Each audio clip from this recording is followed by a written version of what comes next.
ইমাম নববীর 40 হাদিস।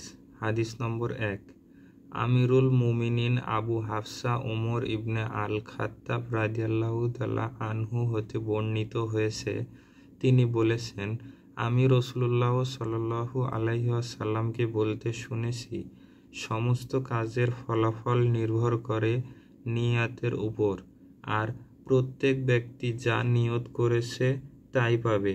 সুতরাং যে ব্যক্তি আল্লাহ ও তার রসুলের জন্য হিজরত করেছে, তার হিজরত আল্লাহ ও তার রসুলের দিকে হয়েছে। আর যার হিজরত দুনিয়া বা পার্থিব বস্তু আহরণ করার জন্য অথবা মহিলাকে বিয়ে করার জন্য, তার হিজরত সেজন্য বিবেচিত হবে যে জন্য সে হিজরত করেছে। দলিল: সহিহ আল বুখারী হাদিস নাম্বার 1, সহিহ মুসলিম হাদিস নাম্বার 1907।